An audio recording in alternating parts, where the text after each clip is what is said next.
देखो, सबसे पहली बात हमारी कमजोरी क्या है? हम परेशान हो जाते हैं। संसार में देखो तो परेशान, परमार्थ की तरफ देखो तो हम परेशान हो, ये हमारा आदत स्वभाव बन गया परेशान होना।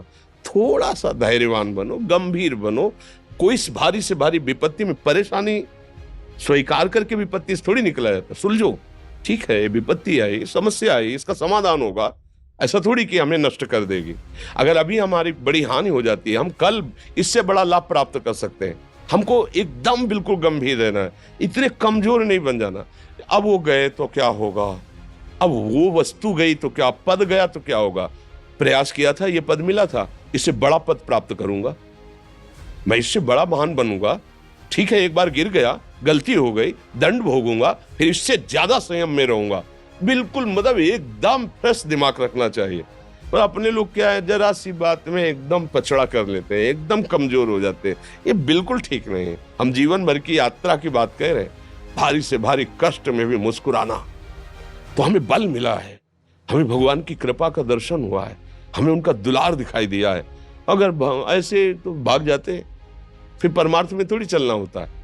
आज जो आप सुन करके लाभ लेने की चेष्टा कर रहे हो ना, ये केवल प्रवचन नहीं है, ये जीवन है। अगर ये जिए ना होते ना, तो ये इसका प्रभाव नहीं पड़ता, फिर वाणी का प्रभाव नहीं पड़ता। हम इसीलिए कहते हैं, जैसे आप लोग एकदम परेशान हो जाते हैं जब बोलो, क्या हमसे ज्यादा परेशानी होगी? दोनों किडनी खराब, दवाई लाने के लिए पैसे नहीं, पानी रखा है हम उठ के पी नहीं सकते, भीषण शरीर में कष्ट, भीषण बुखार, क्योंकि किडनी फेल, जरा में बुखार, खाने को क्या, रोटी मांग के लाओ। अगर वहां सब्जी मिलती है तो लाल मिर्च ऐसी पड़ के मिलती थी कि वो पा नहीं सकते थे। आप सोचो, पानी लाना है तो मुझे लाना है, पीना है तो मुझे पीना है। अगर मैं हारता तो कहां पहुंच जाता, क्या स्थिति होती? नहीं, मरना है, पर कदम पीछे। कोई दिन ऐसा नहीं जिस दिन सेवा ना की हो, जिस दिन सेवा ना गए हो। गुरु जी की सेवा में जाना है, पहले अपने को स्वस्थ साबित करना है, नहीं वो सेवा नहीं लेंगे। तुम बीमार हो, तुम कष्ट में हो, ऐसे उनकी दृष्टि परेशान पे, उनकी सेवा की, आके लेट गए। फिर हिम्मत की, अपनी श्री जी की सेवा की, मधुकरी नहीं गए, 3-3 4-4 दिन भोजन नहीं गए, पर सेवा नहीं छोड़ा, दिनचर्या नहीं छोड़ी। और उसका प्रधान कारण संयम, ब्रह्मचर्य, भगवदाश्रय, नाम जप, कभी हारने नहीं दिया। अभी भी थोड़ी देर बाद डायलिसिस शुरू होगा, हारने, आपको हारे हुए नजर आ रहे हैं। शरीर में पीड़ा है, किडनी फेल है, ऐसा तो हम स्वस्थ बैठे हैं, पीड़ा है, बार बार प्यास लगती है, थोड़ा थोड़ा पानी मिलता है, लेकिन हम आनंदित हैं, हम प्रसन्न हैं। हम लड़ाई में हारे नहीं हैं, ना हारेंगे, हम जीत चुके हैं। हम अपने मालिक के भरोसे में अपना सब बात, तो वो, ये हम अपनी बड़ाई नहीं बता रहे, हम आपको बता रहे समस्या। सोचो, तुम्हारे पास तो माँ है, भाई है, बहन है, परिवार है, कोई ना कोई तो है ना। मेरा किसी ने कभी जीवन में ध्यान भी नहीं दिया। क्यों? बचपन से बाबा जी बन गए, किसी से प्यार नहीं, किसी से संबंध नहीं, कोई जानकारी नहीं, हम कहाँ हैं, वो कहाँ, किसी से कोई मतलब नहीं। अच्छा, जवान साधु कौन श्रद्धा करे? कभी गांव जाने की हिम्मत नहीं पड़ती कि रोटी मांग ले, पता नहीं लोग क्या सोचेंगे, क्या भावना कर ले। हम दरवाजे पे खड़े हैं, क्या कैसी भाव, जो हमारे सामने आकाश वृत्ति से आया यौवन अवस्था में, वही पाया, अन्यथा भूखे रह गए।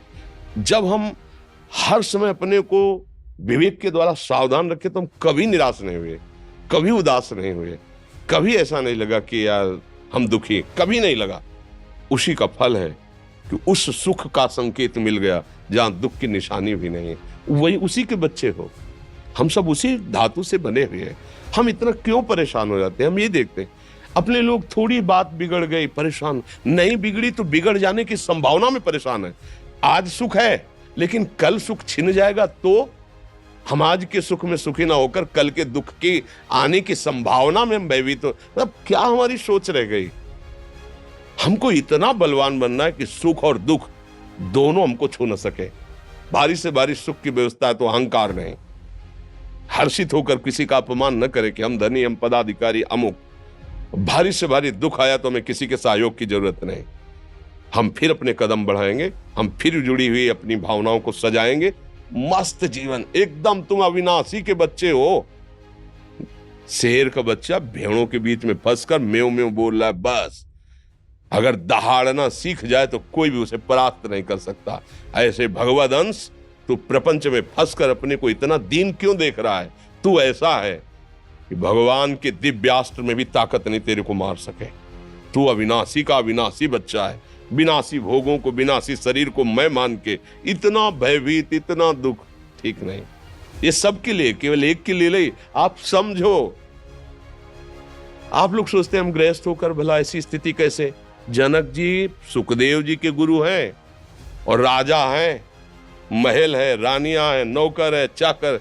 क्या सुखदेव जी जिनके शरीर में लंगोटी भी नहीं है, दिगंबर, परमहंस के गुरु हैं जनक जी जो राजा हैं।